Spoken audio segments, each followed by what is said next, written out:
The outcomes which are most important relate to three different areas. The first one is about how to implement the SDGs in the mission statements of the schools. Some schools already have this in their DNA. Other schools will consider to change their mission statements. The second area which we discussed was on the critical role of faculty, but not only faculty, but also more broader range of people, of staff and so on, to drive and to implement the SDGs.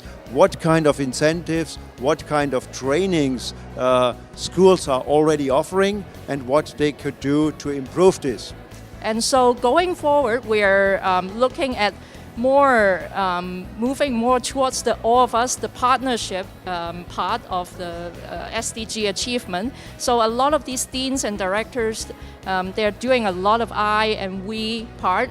Each institution is doing a lot.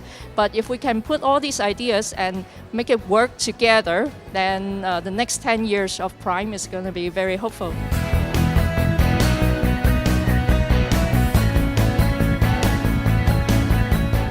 I just come out from a session where I feel extremely energized. For a few minutes there, 50 minutes, I think I've seen the dream school, as we said inside. It was 60 people engaged in thinking a new pedagogy for our schools and how to organize it around the model that we call the I, the we, and the all of us. Great ideas on stuff that already a lot of our faculty are doing in schools, in helping the student reconnecting with the I. How are the SDGs making sense to them? What's the relevance? What's their personal pain, personal story around the SDGs? And then the we, how do they relate with the community around themselves?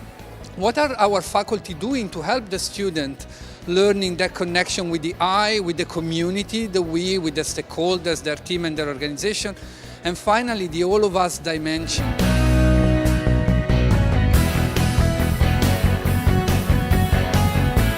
So some very exciting news emerged out of the PRME Chapters session. And for example, 3 new chapters were announced. This is extremely exciting. So one from India, a new chapter is in the process of being launched from India. One from France, someone from France announced a new chapter that will come out of this meeting. And then one from New Zealand. So 3 new chapters, PRME babies, as someone called them. Very exciting news. And then a wonderful colleague and friend of all of us, Carol Parks, has been announced to be and become the new special advisor on chapters to the PRME Secretariat.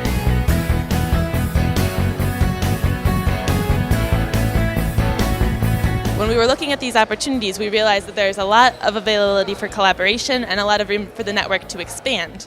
But there's a lot of people within the network and across the network, such as deans, teachers, educators, students, volunteers, all sorts of people that were in the room that have different needs and different wants from all of these engagement platforms. So if we would be able to create an open platform in a single place where they could all be shared, it would be easy to expand these messages to the highest executives down to the individual students so that everyone could really grasp the message of sustainability and the responsible management in their own curriculum and in their own ways and development so that they could advance their own knowledge and understanding within the field.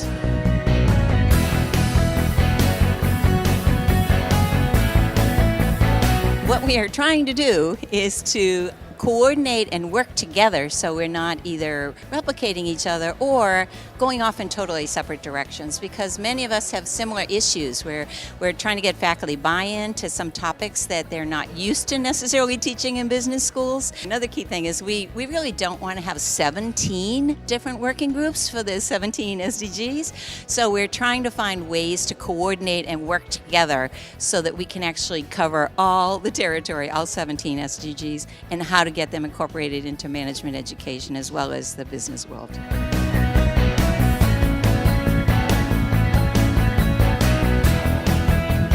have been brought to the meeting under three broad headings.